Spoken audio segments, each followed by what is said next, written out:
پھر دن ہوا پرانی رات کا، کرے سو شکر ہم خدا کی ذات کا، خدا کی ذات کا نیا پھر دن ہوا۔ آج کی آیت، جو چیزیں پیچھے رہ گئی ہیں ان کو بھول کر آگے کی چیزوں کی طرف بڑھا ہوا، نشان کی طرف دوڑا ہوا جاتا ہوں، تاکہ اس انعام کو حاصل کروں جس کے لیے خدا نے مجھے مسیح یسوع میں اوپر بلایا ہے۔ فلپیوں 3:13 اور 14 آیت۔ عزیزو، وقت کے حساب سے زمانے کو 3 حصوں میں تقسیم کیا جاتا ہے: ماضی وہ جو گزر گیا، حال وہ جو ابھی ہے، اور مستقبل جو آنے والا ہے۔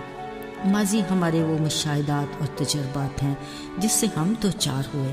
انہی مشاہدات اور تجربات کو ہم نگاہ میں رکھے زندگی گزار رہے ہیں، اور مستقبل وہ وقت جس کے بارے میں ہم نہیں جانتے سوا خدا کی ذات کے۔ اہل دانش کہتے ہیں، ماضی سے کچھ سیکھو، حال میں ماضی سے فائدہ اٹھاؤ، اور آنے والے وقت میں نتائج خود دیکھ لو۔ عزیزو، زندگی چلتے رہنے کا نام ہے۔ جو اپنی زندگی کے مقصد کو جان گیا وہ کامیاب ہو گیا، مگر ہم میں سے بہت سے ایسے لوگ ہیں جو صرف اپنے ماضی میں جینا چاہتے ہیں اور حال میں بس اپنے شیل سے ہی جھانکتے ہیں۔ ویسے تو بہتری ماضی کو بھول جانے میں ہی ہے۔ ہاں، ماضی کے ان خوشگوار لمحوں کو ضرور یاد کیجیے جس سے آپ کے لبوں پر مسکراہٹ آ جائے اور دل میں خوشی کا احساس جاگے، ورنہ بس آگے ہی دیکھیے اور جاننے کی کوشش کیجیے کہ اب تک زندگی دینے والے رب کی آپ کے لیے کیا مرضی ہے۔ یہ بے حد ضروری ہے کہ ہم اس کی بلاہٹ پر توجہ دیں۔ عزیزو، یاد ہوگا ابراہیم کا بھتیجا لوط اور اس کا گھرانہ سدوم عمورہ میں آباد تھے۔ اب اس شہر کی بدکاری آسمان تک جا پہنچی تھی۔ خدا اس شہر کو برباد کرنا چاہتا تھا۔ اس نے لوط کو بحفاظت وہاں سے نکالنے کے لیے اپنے فرشتے بھیجے، اور ان لوگوں کے لیے ایک ہی حکم تھا کہ شہر سے باہر نکلتے وقت پیچھے مڑ کر نہیں دیکھنا۔ مگر لوط کی بیوی نے جیسے ہی پیچھے مڑ کر دیکھا وہ نمک کا ستون بن گئی۔ عزیزو، قدیم تاریخ کا یہ نمک کا ستون آج تک نشان عبرت موجود ہے۔ شاید وہ ماضی میں ہی رہنا چاہتی تھی، جبکہ خداوند اسے نئی برکات کے ساتھ نئی زندگی دینا چاہتا تھا۔ افسوس کہ اس نے یہ سب کچھ کھو دیا۔ عزیزو، ساؤل یہودی کونسل کا سرگرم رکن اور معزز شخصیت تھا، جس کی زندگی بہت سے لوگوں کے لیے قابل رشک تھی۔ ان دنوں یسوع کے پیروکاروں کو پکڑ کر قید میں ڈالا جا رہا تھا اور انہیں سخت سزائیں دی جا رہی تھیں۔ اس وقت کی سرکار کے مطابق یہ ایک بدعت تھی، اور ساؤل اس بدعت کو کچلنے میں پیش تھا۔ اس کی سوچ کے مطابق وہ خدا کے لیے کچھ اچھا ہی کر رہا تھا، اسی مقصد کے لیے وہ دمشق جا رہا تھا۔ لیکن خدا ساؤل کے لیے کچھ اور پلان کر رہا تھا، اس لیے اس نے ساؤل کو دمشق کی راہ پر ہی پکڑ لیا۔ خدا کے نور نے اسے ماضی کے اندھیروں سے نکال کر ایک روشن حال میں کھڑا کیا۔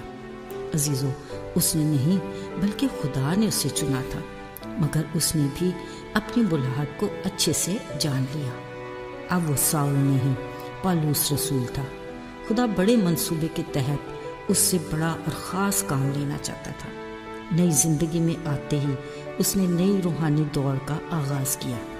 دوڑ کے اس مسلسل عمل میں اسے آزمائشوں اور ایمان کے امتحان کا سامنا کرنا تھا۔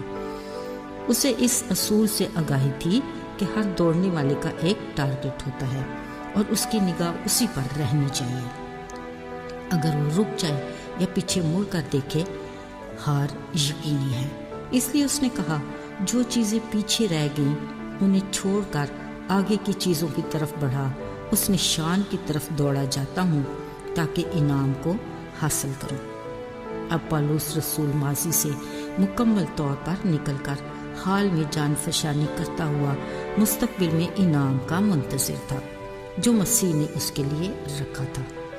عزیزو، مسیحی زندگی آسان سفر نہیں، جب ہم مسیح میں نئے سرے سے پیدا ہوتے ہیں تو ہمیں ماضی کی اپنی پرانی انسانیت کو اتار پھینکنا ہے، راست بازی کا لباس پہنے نئی زندگی کے ساتھ ایسی دوڑ میں شامل ہونا ہے جو اس کی مرضی کے مطابق کلام کی روشنی میں اس کے راستوں پر چلنے کی ہے، تاکہ ہم درست منزل یعنی مسیح تک کامیابی کے ساتھ پہنچ سکیں۔